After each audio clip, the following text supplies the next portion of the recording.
Now come to the next kind of pronoun, that is interrogative pronoun. What are interrogative pronouns? An interrogative pronoun is a pronoun which we use to make asking questions easy. Right? Like example, what? Used to ask question about people or object, which used to ask question about the people or object, and who asked two questions about people. Right? What is your problem? How can help you? Whom can you help? These are the examples of interrogative pronouns. Now next is reflexive pronouns.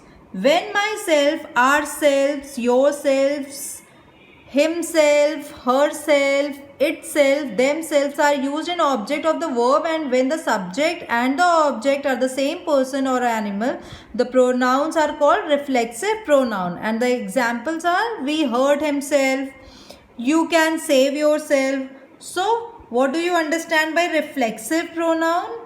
Reflexive pronoun are the words ending in self or selves that are used when the subject and the object of a sentence are the same. Example, I believe in myself.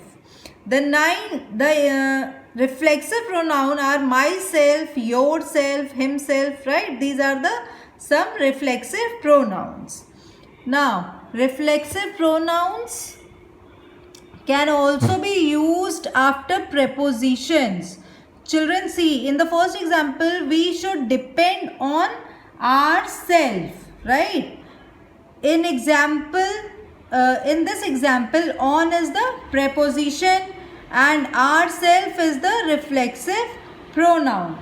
Now, next, I spoke to myself. Here, to is the preposition and myself is the reflexive pronoun. Now come to the next, empathetic pronoun. When myself, ourselves, yourselves, himself are used to emphasize a noun or a pronoun, these self pronouns are called emphasizing pronouns. Children, empathetic pronouns are compound personal pronouns such as himself, myself, right? Used for emphasize. For example, I will build the house myself. I will watch the show ourselves. These are the examples of empathetic pronouns. Note that Mala herself met Virat. Mala, not anyone else, met Virat. Now come to the next, that is reciprocal pronoun. What do you understand by reciprocal pronouns? These pronouns are used to show that an action or a feeling reciprocated. For example, they took care of each other. This is the example of reciprocal pronoun. The survivors congratulate one another. This is also the example of reciprocal pronoun. So what we understand by reciprocal pronoun? A reciprocal pronoun is a pronoun used to identify an action or feeling that is reciprocated.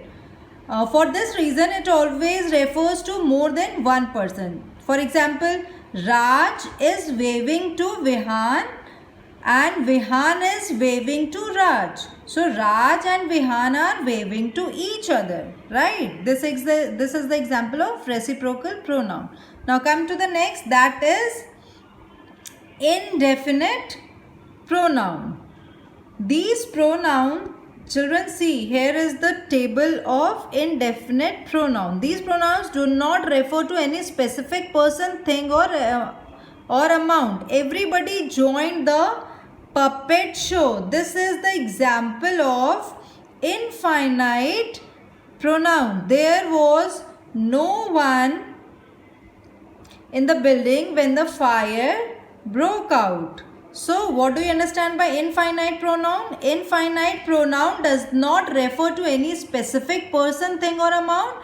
And some typical indefinite pronouns are all, another, any, anybody, anything, each. These are the examples of indefinite pronouns. Now, relative pronouns. Relative pronoun. What do you understand by relative pronoun? Here is also one table is given. You have to read the table at least twice, then only you will be much clear about these kinds of pronouns, right? So what is the use of relative pronoun? Relative pronouns are used to introduce a relative clause. Relative